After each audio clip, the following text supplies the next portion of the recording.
So in earlier classes we have studied about skeletal system, muscular system. Okay.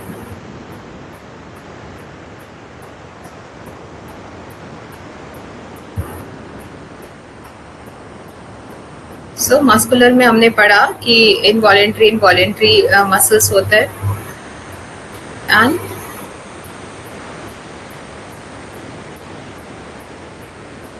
then we will study about spleen and its function. Okay. Spleen is the largest organ of the lymphatic system. Lymphatic system actually क्या करता है, हमारी body को किसी भी बीमारी से लड़ने के लिए हेल्प करता है, प्रोटेक्ट करता है बीमारी से लड़ाई करके. Okay. Located in the upper left area of the abdominal cavity. Like एक बार मैं अब डायग्राम देखेंगे तो समझ में आएगा. एब्डोमिनल कैविटी जो मिडल पार्ट होता है थोरेसिक बॉडी का, तो वहां पे आपका स्प्लीन एसोसिएटेड होता है. ओके.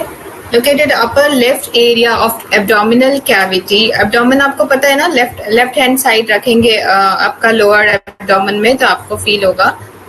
एब्डोमेन मैंने पहले बताया आपका पोजीशन, उसके अपर साइड में आपका स्प्लीन होता है. The primary function of the spleen is to filter the blood of damage cell. Okay. Cellular debris मतलब जो भी हमारी बॉडी एवरी टाइम जो डेब्रिस बनाती है, कचरा बनाती है, हमेशा हमारी बॉडी में सेल कुछ डैमेज होता है तो उसमें से कचरा निकलता है, लाइक डेब्रिस निकलता है, उसको ये मेंटेन करती है. And pathogen such as bacteria and virus, इनको भी ये मेंटेन करती है. Like the thymus, the spleen houses and assist in the maturation of immune system cells called lymphocytes. So it is a fighter of our body, we can say. Lymphocytes are white blood cell, WBC we can say in short, that protect against foreign organism. Foreign organism मतलब ऐसी चीजें जो बाहर से आई हैं हमारी body में, जो हमारी बॉडी के लिए हार्मफुल है. हमारी बॉडी जिनको समझ रही है, they can harm our body like bacteria, virus. तो इनके अगेंस्ट ये फाइट करते हैं. That have managed to infect the body cell. Lymphocytes also protect the body from itself by controlling cancer cell. Most of the time कुछ ऐसे cells बन जाते हैं जो हमारी बॉडी के लिए हार्मफुल होते हैं, तो उनको हम कैंसर सेल्स कहते हैं. और ऐसा नहीं कि हमारी बॉडी में एक दो कैंसर सेल्स बन गए तो वो हमें कैंसर हो जाएगा, हमें उसमें पता भी नहीं चलता, और वो उनको फाइट करके वो उनको खत्म कर देते हैं. इन दैट केस जब कैंसर सेल बहुत ज्यादा हो जाते हैं तब हमारी बॉडी उनसे जब फाइट नहीं कर पाती है, उनको किल नहीं कर पाती उन सेल्स को, तब पर्सन को कैंसर हम कह सकते हैं डिटेक्ट हुआ है. The spleen is valuable for the immune response against antigen and pathogen in the blood. The spleen is often described as the size of a small fist, है ना, like fist मतलब आपकी जो मुट्ठी है तो उसका उस साइज का होता है,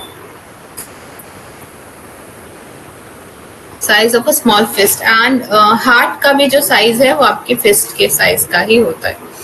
It is located below the rib cage, below the diaphragm and above the left kidney. The spleen is rich with blood supplied through the splenic artery. Blood exits this organ through the splenic vein. The spleen also contains efferent lymphatic vessel. Efferent मतलब आने वाले. Okay. Lymphatic system which carry lymph away from the spleen. Lymph is a clear fluid that comes from blood plasma that flows out of blood vessel on the capillary beds. Okay, जो capillary beds है, like capillary की जो linings हैं हमारी body में, वहाँ पे ये blood vessels मतलब वहाँ पे इनका situations होता है. This fluid becomes the intestinal fluid that surround the cell. Lymphatic vessel collect the, what is the meaning of vessel? That means it is a kind of container, like it is a kind of pipe we can say. तो उसके अंदर हमारा vessel lymphatic vessel में collect होता है direct lymph to vein to other lymph nodes, यहाँ पे collect होता है आपका lymph node. The spleen is a soft elongated organ. Soft means that is a common this is soft word. Elongated मतलब longer, जो भी लंबा होता है, जैसे we can say this wire is elongated. Okay, so organ which an outer connective tissue called a capsule. It is divided internally into many smaller sections called lobules. The spleen contains two types of tissue, red pulp and white pulp. The white pulp is lymphatic tissue. Lymphatic tissue का meaning ही है वो WBC है, that means उसका color white होगा. Okay, the white pulp is lymphatic tissue का B lymphocytes and T lymphocytes. The surround of the arteries. The red pulp contain venous, sinuses and splenic cords. Now, venous sinuses are essentially blood-filled cavities. Okay, ऐसी cavities है मतलब एक hollow space है जहाँ पे blood रहता है. While splenic cords are connective tissue that contain RBC, red blood cells, and some white cells. Some WBCs, including WBC में भी बहुत सारे पार्ट्स हैं. तो इसमें WBC में क्या है, lymphocytes and macrophages. They are like fighting parts of our body for pathogens. The main function of the spleen is the filter blood. Okay, spleen क्या करता है, ब्लड को फिल्टर करता है. जो भी लगेगा उसको फॉरेन बॉडी है, कुछ खराब है, कुछ बाहर का पार्टिकल आ गया है, पैथोजन है, या फिर कोई कैंसर सेल जैसा उसको दिख रहा है, तो वो क्या करता है, ऐसे ऐसे जाके उसके ऊपर ऐसे कवर कर लेता है, उसके ऊपर बैठ जाता है एंड उसको इनगल्फ कर जाता है, उसको खा जाता है. The spleen develops and produces mature immune cells that are able to identify and destroy pathogens. Within the white pulp of the spleen are immune cells called B and T lymphocytes. T lymphocytes are responsible for cell mediated immunity, which is an immune response that involves the activation of certain immune cell to fight infection. तो जिनमें बार बार सर्दी हो रही है, उनको दवाई खानी पड़ रही है, बार बार फीवर हो रहा है और उनको मेडिसिन खानी पड़ रही है, वो फाइट खुद से रिकवर नहीं हो रहे, दैट मीन्स उनमें WBC कम है, तो उनको WBC को मेंटेन करने की जरूरत है. T cell have proteins called T cell receptors that populate the T cell membrane. They are able to recognize different type of antigens. T lymphocytes are derived from thymus and travel through blood vessel to the spleen. And B lymphocytes of B cells originate. हम B lymphocytes को इतना लंबा नाम नहीं बोलते, जिससे B cells बोल सकते हैं. तो B cells originate from one bone marrow stem cell. B cell make like bone marrow कहाँ होता है, हमारा बोन के कुछ बोन्स होते हैं जिसके अंदर हमारा बोन मैरो सेल्स होता है, लाइक बोन लाइक हमारा ब्लड सेल्स बन रहे हैं वहां पे. ठीक है. B cell make antibodies and are specific for a specific antigen. Specific antigen होते हैं, लाइक हमें जैसे कोरोना वायरस आया ना इंडिया में या कंट्री में, तो हमने उसका क्या लिया, वैक्सीन लिया. क्यों? ताकि हमें वो बहुत माइनर अमाउंट में वो डेड वायरस दिया गया बॉडी में. फिर क्या हुआ, हमारी बॉडी को पता चला ये तो कुछ हार्मफुल है हमारी बॉडी के लिए. फिर उसने हमारी बॉडी ने एंटीजन बनाया, उसके लिए एक फाइटर तैयार किया और हमारी बॉडी रेडी हो गई. अब की कोरोना वायरस सेम अगर आता है, सेम टाइप काइंड ऑफ, तो फिर हमारी बॉडी इसके लिए फाइट करने के लिए रेडी है. ओके. इसी तरह बहुत सारे जो वैक्सीन लगते हैं इसी तरह फंक्शन करते हैं. जो बीमारियां हैं उसको पहले से बहुत ही लोअर क्वांटिटी में वही वायरस वही बैक्टीरिया दिया जाता है, वो डेड पार्ट होता है अल्टीमेटली, और हमारी बॉडी उसको आइडेंटिफाई करती है, अच्छा इस टाइप का है, उसका इसका ऐसा स्ट्रक्चर है, तो मुझे उससे इस तरह से फाइट करना है. तो बॉडी क्या होती है, रेडी हो जाती है उसके लिए फाइट करने के लिए. एंड फिर हमारी बॉडी उसके अकॉर्डिंग एंटीबॉडीज बना लेती है, क्योंकि हमारी बॉडी बहुत टाइप ऑफ हम इन लाइक दुनिया में बहुत टाइप ऑफ बैक्टीरिया है, वायरस है एंड पैथोजन बहुत तरह के हैं। तो हमारी बॉडी को जैसे जैसे वो मीट करेंगे वैसे वैसे हमारी बॉडी उनसे लड़ने के लिए रेडी होगी, वैसे वैसे अकॉर्डिंगली एंटीबॉडीज बनाती है। तो जब तक हम कोई नया वायरस जब तक या नया बैक्टीरिया बॉडी में नहीं आएगा, वो उसके लिए न्यू होगा, फर्स्ट टाइम उसको फाइट करना होगा एंड सीखना होगा और नया एंटीबॉडी बनाना होगा, ठीक है। उसके लिए एंटीबॉडीज एंड डब्ल्यूबीसी हमारा स्ट्रांग होना पड़ेगा। तो अगर वो फाइट कर लिया देन उसने एंटीबॉडीज बना लिया और उसको किल करके खत्म कर दिया। इसीलिए कोई भी वैक्सीन इंपॉर्टेंट होती है। बहुत लोग को ऐसा भी हुआ कि हल्का फीवर हुआ कोविड के टाइम और पता भी नहीं चला और वो अपने आप ठीक हो गए, उन्होंने टेस्ट भी नहीं कराया, तो मे बी उनके अंदर एंटीबॉडीज अपने आप बन गए एंड उससे फाइट कर लिया और वो उसके लिए इम्यून हो गए, है ना। लाइक जो जिनका भी इम्यून सिस्टम दैट टाइम बहुत अच्छा था उनको प्रॉब्लम नहीं हुई, उनको सीवियरिटी में वो नहीं गए, बहुत ही नॉर्मल जितना सर्दी खांसी कुछ हुआ एंड खत्म हो गया, पता भी नहीं चला कि कोरोना था कि क्या था, या जस्ट ऐसे ही हल्का टेम्परेचर हल्का सा बढ़ा और फिनिश खत्म, पता भी नहीं चला। तो उस केस में समझ में आया उन पर्सन्स का इम्यून सिस्टम वाज गुड, वो कांटेक्ट में आए पेशेंट्स के, थोड़ा सो इन्फेक्शन हल्का हुआ ही होगा, obviously it is virus, it is easily transferable, तो उनकी बॉडीज में वो इंट्रोड्यूस हुआ, लेकिन पर्सन को पता ही नहीं चला। हल्का सा कभी लगा कि थोड़ा टेम्परेचर राइज हो रहा है, दवाई भी नहीं खाया, अपने आप पानी पिया, ठीक हो गया एंड उसकी बॉडी ने उसको फाइट करके खत्म कर दिया। Then they are ready to fight that कोविड-19। तो इस तरह की चीजें होती हैं, बॉडी अपने आप ही उसको प्रिपेयर करती है। जिन केसेस में लाइक बॉडी वीक होती है तो उनको ज्यादा उसके सिम्टम्स नजर आते हैं, ज्यादा जो कंडीशन है सीवियर हो जाती है, लूज मोशन हो गया एंड वॉमिटिंग हो गया, टेस्ट चला गया, ये सब चीजें हुई एंड बॉडी उनकी फाइट नहीं कर पाई एंड ट्रीटमेंट चला। ट्रीटमेंट में भी ज्यादा कुछ ट्रीटमेंट नहीं करना था, जस्ट खाने पे ध्यान देना था, फ्रीक्वेंट मील्स देना था, इम्यूनिटी पे ध्यान देना था एंड वाटर इनटेक ज्यादा करना था।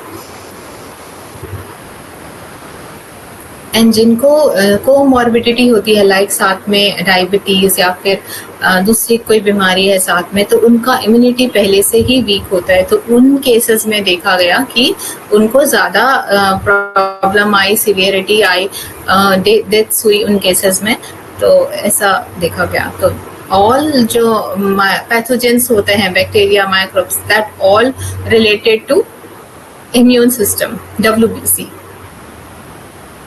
एंड WBC के लिए चाहिए जस्ट एक गुड बैलेंस डाइट जिसमें विटामिन हो, मिनरल्स हो, प्रोटीन्स हो, एसेंशियल अमीनो एसिड्स हो, तो इनसे ये स्ट्रांग होते हैं और फाइट कर सकते हैं। So the antibody binds the antigen and labels it for destruction by other immune cells. Both the white and red pulp contain lymphocytes and immune cell called macrophages. These cells dispose of antigens, dead cell and debris by engulfing and digesting them. है ना, मैंने बताया जैसे समझ लीजिए एक भूत की तरह, है ना, एक कोई खड़ा है, ऐसे ऐसा गया भूत, उसको ऐसे कवर कर लिया अपने अंदर और उसको खा गया, इनगल्फ कर गया और डाइजेस्ट कर गया। तो WBC are very essential for our body. जो एड्स होता है उसमें क्या होता है, सिर्फ हमारा इम्यून सिस्टम ही खत्म हो जाता है, बहुत वीक हो जाता है। तो सर्दी भी होगा वो पेशेंट को, तो वो उसको वही एक ड्रेडेड डिजीज हो जाएगा, सर्दी से ही मर जाएगा। कोई भी हल्का वायरस आया जो हम इजीली जिससे फाइट कर सकते हैं, but they don't fight with them, तो वो उनकी, क्योंकि WBC उनका पूरी तरह से डैमेज हो चुका है, तो दे डोंट हैव WBC। सो इस तरह से उनकी डेथ हो जाती है, सिर्फ हल्के से इन्फेक्शन से उनकी डेथ हो जाती है।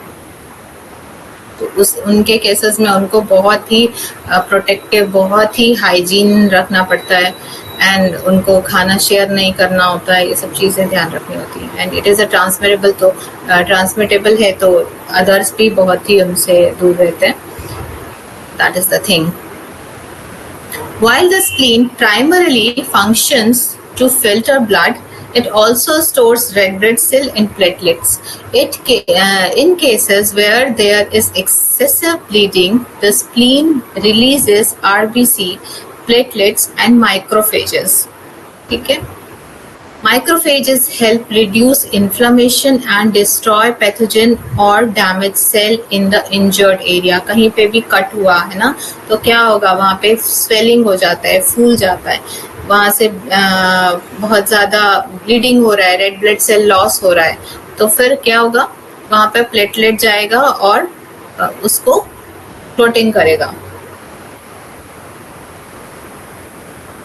स्प्लीन रिलीज करेगा, वो अपना एक्ट प्ले करेगा कि मेरे को रेड ब्लड सेल बनाने हैं, ज़्यादा प्लेटलेट बनाने हैं, माइक्रोफेजेस बनाने हैं.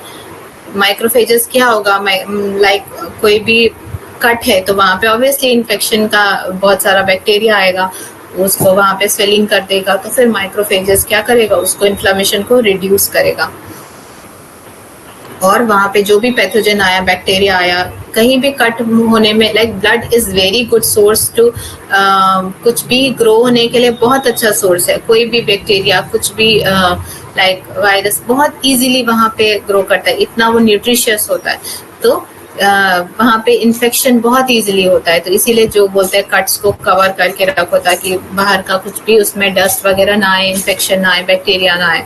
तो इन्फ्लेमेशन होता है क्यों? क्योंकि वहाँ पे बहुत सारा माइक्रो ऑर्गेनिज्म आ जाता है, पैथोजेंस आ जाता है, तो वहाँ पे इन्फ्लेमेशन करता है. तो वहाँ पे माइक्रोफेजेस जो है, उन जो बैक्टीरियाज है उनको इनगल्फ कर जाता है और डिस्ट्रॉय कर देता है.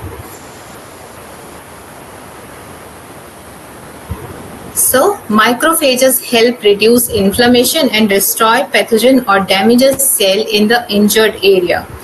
Platelet are blood component that help blood clot to prevent blood loss. है ना, प्लेटलेट तो आप सभी ने सुना होगा, प्लेटलेट कम हो गया है ना, ये सब चीजें, कैंसर में कम हो गया तो फिर ब्लीडिंग हो गई, या फिर डेंगू में सुना होगा कि प्लेटलेट बहुत कम हो गया तो फिर ब्लीडिंग स्टार्ट हो गई. तो प्लेटलेट का रोल है ब्लड को क्लॉट करना, जहाँ पे भी अंदर में नहीं करेगा, जैसे ही वो कट जहाँ पे होगा वहां पे करेगा, इसको पता चलेगा यहाँ पे ओपन एरिया है तो वहां पे ब्लीडिंग हो सकती है, तो उस केस में ही वो क्लॉट करेगा उसको.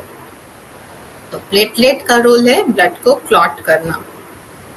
अगर ये बहुत कम हो जाता है तो वो थिन हो जाता है, ब्लड बहुत थिन होगा. एंड लाइक अगर डेंगू का केस माना जाए तो फिर उसमें क्या होता है, प्लेटलेट का क्वांटिटी बहुत ही कम हो जाता है, लाइक 1500 होता है, तो उससे भी बहुत कम हो जाता है, 1000, 400 ऐसा बहुत नीचे चला जाता है. तो उस केस में एक डेंजर लेवल होता है, तो उससे नीचे जाने पे फिर हम ब्लड ट्रांसफ्यूजन्स करते हैं. तो बहुत कम होने से नोज से ब्लीडिंग, जो भी ओपन एरियाज है वहां से ब्लीडिंग होना स्टार्ट, खून बहने लगता है. Red blood cell are released from the spleen into the blood circulation to help compensate of blood loss. तो स्प्लीन क्या करता है, RBC रिड्यूस करते हैं जिससे कि वो कंपनसेट हो, जितना लॉस गया वो कंप्लीट हो.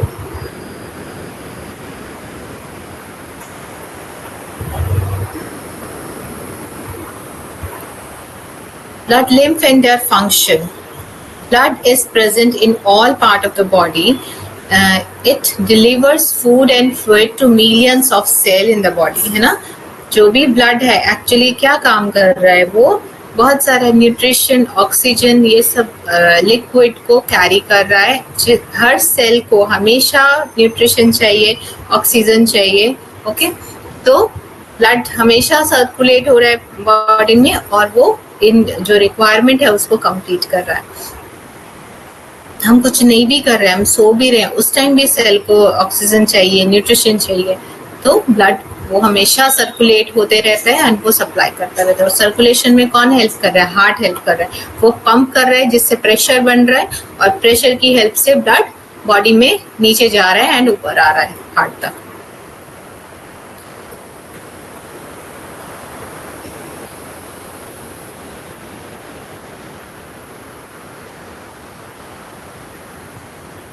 Similarly, it picks up carbon dioxide. I'm talking about blood. Similarly, it picks up carbon dioxide from all tissue and transport to the lungs. हमेशा बॉडी को चाहिए ऑक्सीजन एंड हमेशा वो वेस्ट बना रहे, जैसे ह्यूमन बॉडी हम वेस्ट बनाती है, राइट, वैसे ही हर सेल भी एक मान लीजिए एक इंडिविजुअल है, हमेशा उसको ऑक्सीजन चाहिए, न्यूट्रिशन चाहिए, और वो भी वेस्ट बनाता है. तो जब ब्लड वापस जाता है सेल से, हार्ट से स्टार्ट हुआ मान लीजिए, ब्लड हार्ट से गया, ऑक्सीजनेटेड ब्लड हार्ट से गया सेल में. लाइक अगर हम यहाँ का एग्जांपल लिए, यहाँ पे एक सेल है, मेरा हार्ट पंप किया, ब्लड जो गया ऑक्सीजनेटेड है दैट टाइम, वो गया इस सेल तक, ठीक है. इस सेल में ऑक्सीजन, इस सेल ने ऑक्सीजन कैरी किया, न्यूट्रिशन कैरी किया, और ब्लड वापस आ गया. आर्टरीज से इधर गया ऑक्सीजनेटेड ब्लड एंड वेसल से वापस आया. बीच में कैपिलरी भी आपने पढ़ा होगा, है ना, मैंने वेसल्स बोला था, blood capillary, blood veins and capillaries, sorry arteries, veins and capillaries, है ना, 3 ब्लड वेसल्स होती हैं. तो जो आर्टरी है उससे ब्लड जाता है सेल्स तक, देन कैपिलरीज होती हैं जो आर्टरी और वेन को कनेक्ट करती है, तो वहां से ट्रांसपोर्ट होता है, सेल तक जा पाता है, क्योंकि बहुत थिन होती है तो वो सेल तक ट्रांसफर कर पाती है. देन वेन्स में वापस ब्लड, वो डीऑक्सीनेटेड ब्लड लेके आता है वापस हार्ट में. देन हार्ट क्या करता है, डीऑक्सीनेटेड ब्लड का क्या करेगा, वो तो ऑक्सीजन नहीं दे रहा, देन वो डीऑक्सीनेटेड ब्लड को भेजता है लंग्स में, लंग्स से फिर ऑक्सीजन कैरी करके ब्लड आता है वापस हार्ट में, देन हार्ट से पूरा सेल में वापस इधर जाएगा. ठीक है, clear?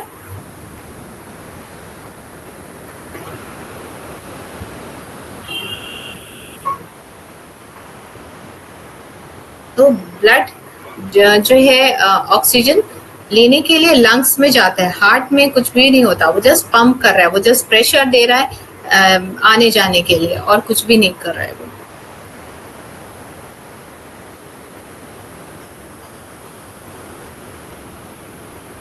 So blood is present in all parts of the body. It delivers food and fluids of millions of cells in the body. It takes oxygen from lungs and delivers it to the tissues.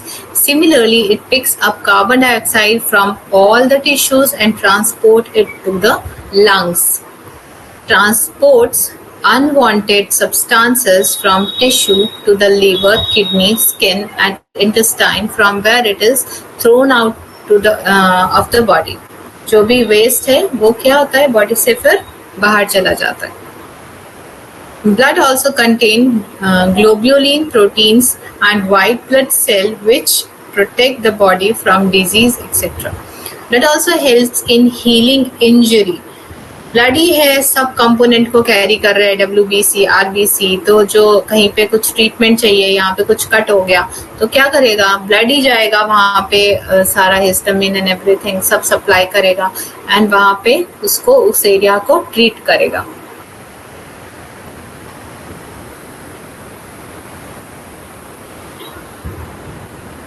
When there is bleeding from an injury, it automatically stops the bleeding by closing the blood vessel due to its circulation throughout the body.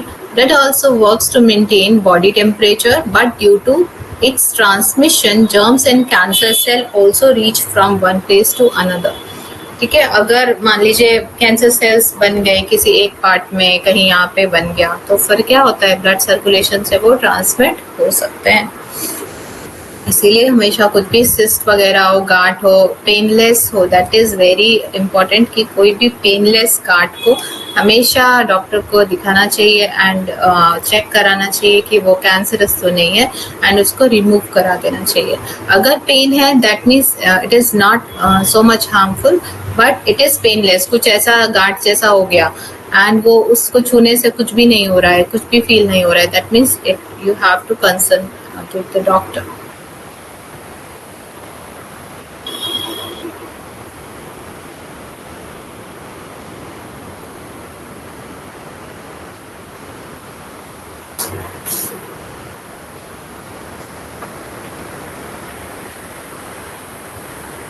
And blood को clot होने के लिए एक time है, like standard time की, इससे ज्यादा देर तक अगर ब्लीडिंग हो रहा है, छोटा सा कट है ना, यहाँ पे पिन मारा हमने थोड़ा सा, फिर अगर वो मोर देन 3 मिनट लगा रहे हैं उसको क्लॉट होने में, that means it is not good sign. आपका प्लेटलेट कम है या कुछ और प्रॉब्लम है बॉडी में, तो you should consult to the doctor. And if it is major cut, like कुछ भी ज्यादा कट हो गया, यहाँ पे बड़ा सा कट हो गया, तो यू शुड डू, आपको जो अपर साइड पार्ट है बॉडी का, इससे ऊपर रखना है, ठीक है। तो फिर क्या होगा, जो ऊपर की ओर फ्लो इतना ज्यादा नहीं होता है ना, प्रेशर कम होगा अगेंस्ट ग्रेविटी, तो आपका जो ब्लीडिंग है थोड़ा कम हो जाएगा। एंड यू अगर बहुत ही ज्यादा है तो यू इन टाई पार्ट जहाँ से वो सप्लाई होके आ रहा है, लाइक ब्लड जब भी आएगा तो इधर से सप्लाई होके आएगा, एंड कट यहाँ पे है, तो आपको इस पार्ट को टाई कर देना है जिससे कि सप्लाई ही नहीं आए, जो ब्लड लॉस ज्यादा हो, ठीक है। एंड अगर हल्का फुल्का कट है, you can raise your hand, like upper body, like head जो है सबसे ऊपर का पार्ट है, उससे ऊपर कर दीजिए उस पार्ट को, या लेग है तो आप लेट जाइए और लेग को थोड़ा राइज कर दीजिए, तो आपका जो ब्लीडिंग है थोड़ा कम हो जाएगा।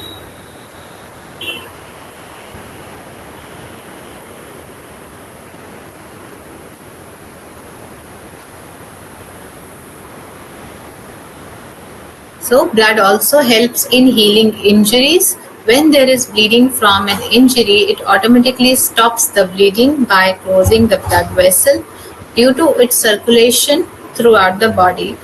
Blood also works to maintain body temperature. Yes, blood is a liquid and इसका एक ऑप्टिमम टेम्परेचर है, ये सर्कुलेट होके पूरे बॉडी में टेम्परेचर को मेंटेन करता है, सारे ऑर्गन्स को का टेम्परेचर मेंटेन करता है। ऑर्गन्स का टेम्परेचर अगर आइडियल टेम्परेचर से ज्यादा हो जाएगा या बहुत कम हो जाएगा तो डैमेज हो सकता है वो ऑर्गन, इसके लिए टेम्परेचर मेंटेन करना बहुत जरूरी होता है। But due to its transmission, germs and cancer cell, देखिए ट्रांसमिशन होना always blood is good, always good, लेकिन एक दो केसेस हैं, लाइक अगर कहीं पे कुछ कैंसर सेल है तो वो भी वो लेके घूमता रहेगा, तो इस केस में ये इसका डेमेरिट है।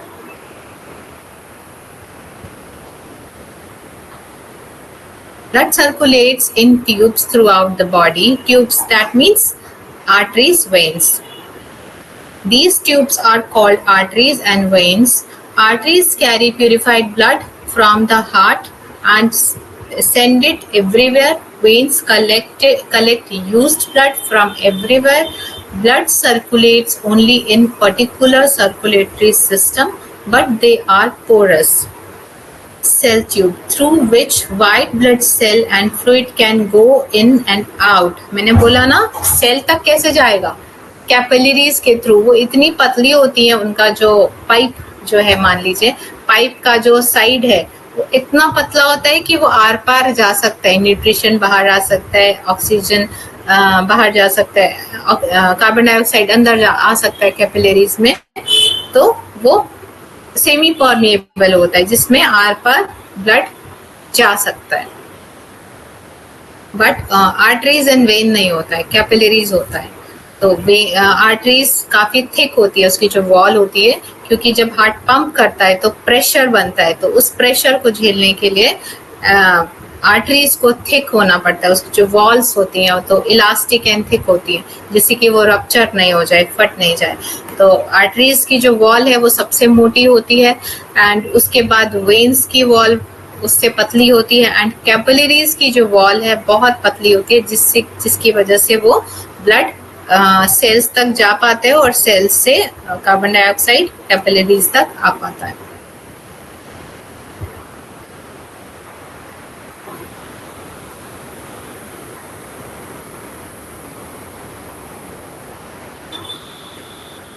Lymph contains some nutrient and some white blood cell. Whenever there is an injury in the body, we see some swelling there. Due to this inflammation, the holes of the cell become somewhat larger, due to which more white blood cell and fluid can come out from them. When the white cell destroy the enemy bacteria, they return to circulation. Sometimes when these cells become trapped in inflamed tissue, they are unable to return to the blood circulation. There are 5 types of WBC. They play a very important role in protecting the body. Proteins, globulins present in the blood are also important in protecting the body. ठीक है, जहाँ पे जैसे मान लीजिए यहाँ पे cut हो गया कुछ, ठीक है, इन्फेक्शन भी हो गया कट होने से, तो यहाँ पे क्या हो जाता है, मोस्टली फूल जाती है चीजें, है ना। तो फूलने से क्या होगा, उसके जो पोर्स हैं वो बड़े बड़े हो जाएंगे, है ना, क्योंकि एक्सपैंड हो गया। तो इजीली व्हाइट ब्लड सेल वहां पे जा पाता है, आ पाता है। व्हाइट ब्लड सेल ऐसा है जो अपना शेप चेंज कर लेता है, उसको जैसी जगह मिलती है उस हिसाब से वो अपना शेप चेंज करके वहां पे घुस जाता है, बैक्टीरिया को मारता है और वापस आ जाता है। उसका कोई फिक्स्ड शेप नहीं है।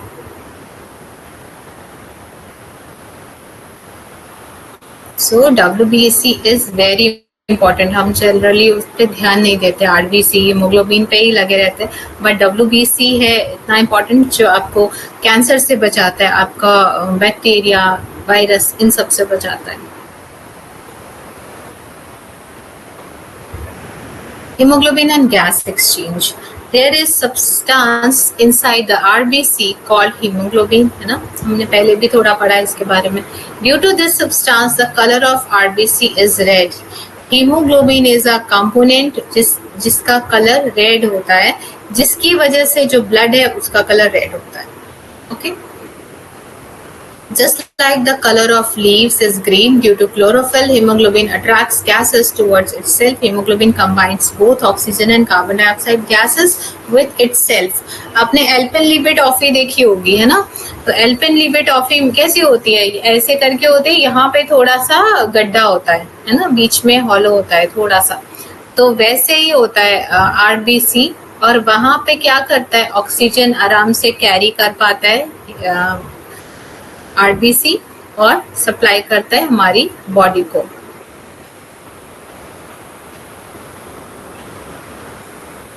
Oxygen and carbon dioxide gases with itself, तो हीमोग्लोबिन इनको कैरी करता है। तो आपने नोटिस किया होगा, जिस पर्सन का हीमोग्लोबिन लो रहता है उनको जल्दी थक जाते हैं, सांस फूलने लगती है, काम करते हैं तो स्टेमिना नहीं रहता उतना, because they don't have enough oxygen supply to that cell. उस सेल को जो काम करने के लिए ऑक्सीजन चाहिए वो नहीं मिल रहा है उस टाइम पे, तो इसीलिए वो थक जा रहे हैं। हर सेल तो काम कर रहा है दैट टाइम, है ना। तो उस टाइम वो सेल थक चुका है, वो काम नहीं कर पा रहा, इसीलिए आप थक जाते हैं और आप काम नहीं कर पाते और आपको वीकनेस फील होता है बिकॉज ऑफ लो हीमोग्लोबिन। तो लो हीमोग्लोबिन से क्या होगा, कार्बन डाइऑक्साइड एंड ऑक्सीजन का सप्लाई प्रॉपर नहीं होगा एंड वहां पे आपको वीकनेस होगी, थक जाएंगे। Hemoglobin delivers oxygen to the tissue and collects carbon dioxide from them. The reverse process takes place in the lungs. There carbon dioxide is separated from the blood and oxygen inhaled gets attached to hemoglobin. मैंने बताया ना, heart से blood जो होता है वो lungs में जाता है, ऑक्सीजन कैरी करता है, फिर वापस हार्ट में आता है, फिर पंप करता है और बॉडी में जाता है ना। तो वहीं पे जो कैरी करने वाला कौन है, हीमोग्लोबिन, वहां से कैरी करके कौन लाता है, haemoglobin. There carbon dioxide is spared from blood, तो वहां पे जब ब्लड जाता है कार्बन डाइऑक्साइड वाला लंग्स में, वो कार्बन डाइऑक्साइड को वहीं छोड़ देता है और RBC क्या करता है, अपने में ऑक्सीजन ले लेता है और ब्लड में हार्ट में आ जाता है, ठीक है। और वो जब कार्बन डाइऑक्साइड जो लंग्स में छोड़ा वो कहाँ जाता है, हम सांस जब छोड़ते हैं उससे बाहर निकल जाता है। जब हम सांस ले रहे हैं ऑक्सीजन आ रहा है, लंग्स में जा रहा है, और एट ए टाइम उसी टाइम क्या होता है, जो ब्लड है वो लंग्स में जाता है, उस ऑक्सीजन को लेके वापस हार्ट में जा रहा है, और जो उसने कार्बन डाइऑक्साइड लंग्स में छोड़ा वो बाहर हम एक्सेल कर रहे हैं जब हम सांस छोड़ रहे हैं।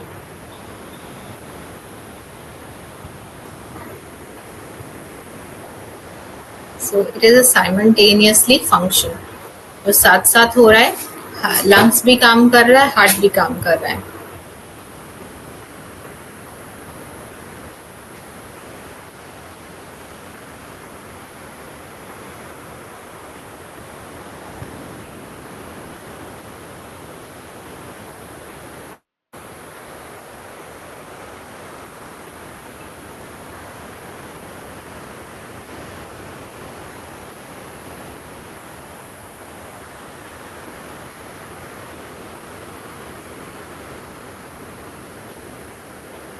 ट्रांसपोर्ट ऑफ न्यूट्रिएंट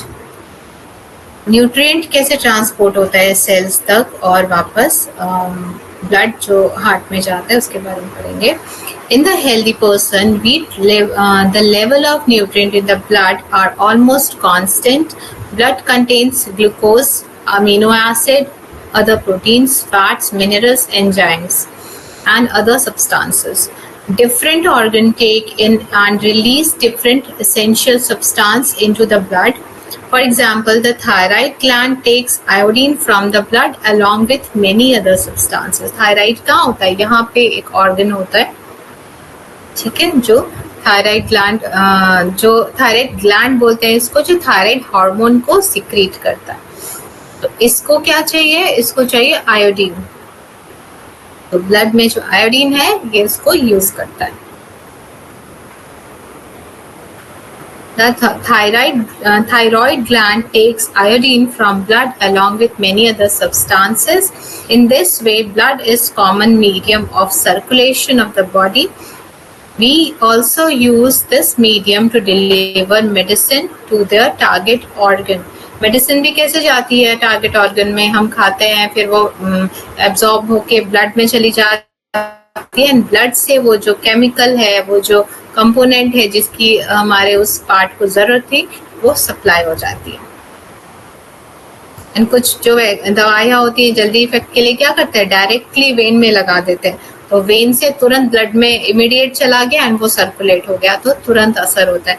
एंड जो ओरल मेडिसिन खाते हैं उसमें क्या होता है कि वो थोड़ा टाइम लगाती है ब्लड में एब्जॉर्ब होने में, इमीडिएट वो नहीं होती है. कुछ मेडिसिन भी, ओरल मेडिसिन ऐसी होती हैं जो टंग से डायरेक्टली एब्जॉर्ब हो जाती हैं, ठीक है.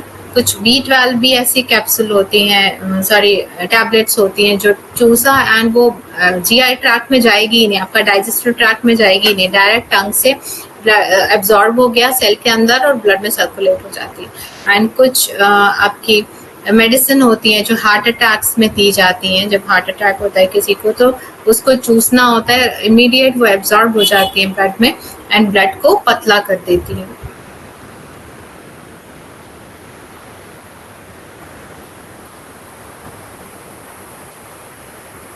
Okay, next is digestive system. वो नेक्स्ट क्लास में करेंगे. It is very complex and interesting, तो उसको नेक्स्ट क्लास में करेंगे. आई होप इतना आप लोग को समझ में आया एंड रिलेट कर पाए होंगे. हाँ, ऐसा तो होता है बॉडी में. I hope you have interest in this. कुछ क्वेरी है तो बताइए. Anyone?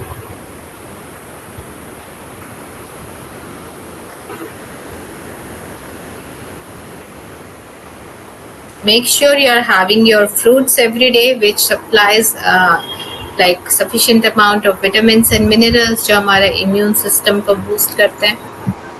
And water content must be included every day. It should be at least 10 glasses per day for normal person.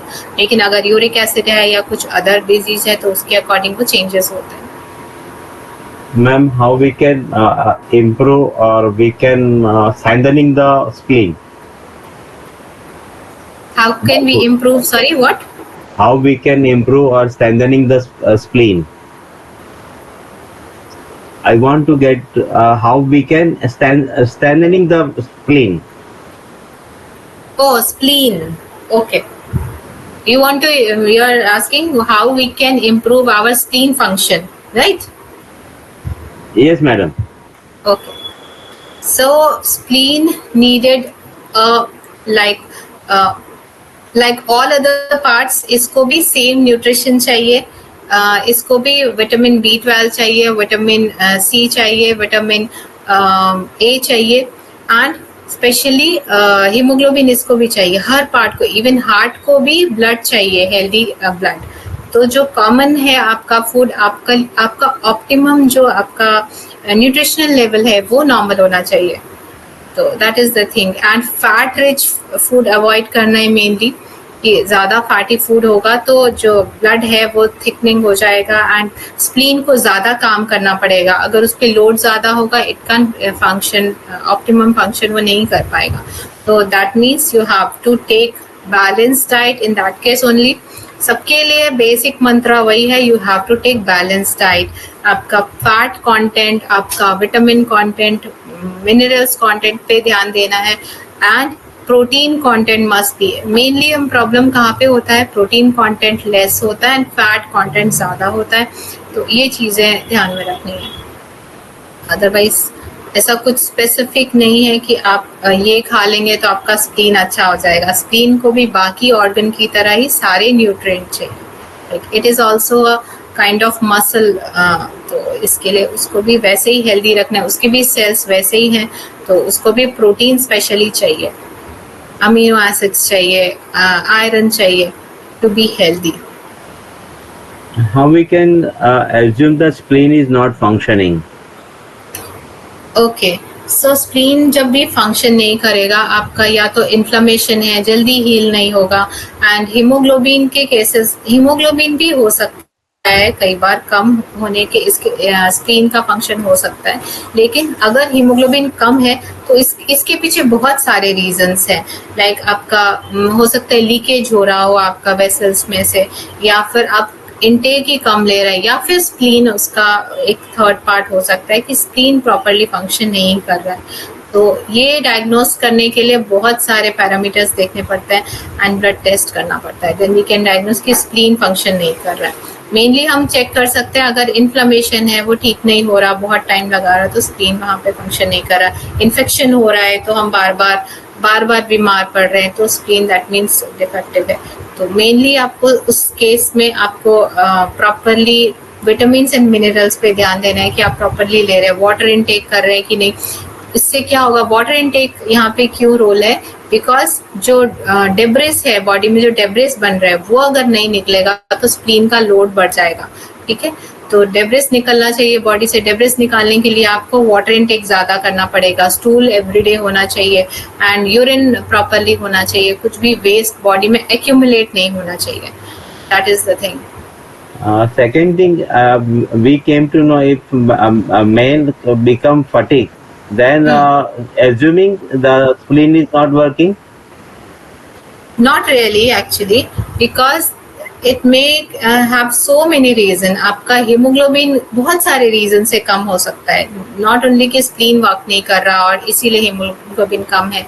आपका डाइट में ही हीमोग्लोबिन आप कम ले रहे हैं, आयरन कम ले रहे हैं, प्रोटीन कम ले रहे हैं। Like haemoglobin is component of two things, protein and iron, तो आप ये दोनों चीज नहीं ले रहे हैं। विटामिन सी भी चाहिए, क्योंकि अगर विटामिन सी नहीं होगा तो ये दोनों एब्जॉर्ब भी नहीं होंगे, आयरन एब्जॉर्ब नहीं होगा। तो डाइट भी एक रीजन है, अगर डाइट में ही खराब है तो आपका हीमोग्लोबिन कम हो सकता है। फटीग के बहुत सारे रीजंस है, लाइक फर्स्ट ऑफ ऑल हम सबसे पहले चेक करते हैं कि हीमोग्लोबिन कैसा है। अगर वो कम है तो हमें फाइंड हो गया कि रीजन ये था। अगर हीमोग्लोबिन भी नॉर्मल है फिर भी फटीग है तो फिर बहुत सारे चीज देखना पड़ सकता है, मे बी डायबिटिक हो सकता है पेशेंट। लाइक एक सिम्टम के पीछे बहुत सारे रीजंस हो सकते हैं, तो we have to check there blood reports. Blood report सारा चीज बता देती है, like it is a kind of report कि हाँ अच्छा ये चीजें हैं तब ये हो सकता है। तो mainly we have to check blood reports for that. Okay, thank you ma'am. या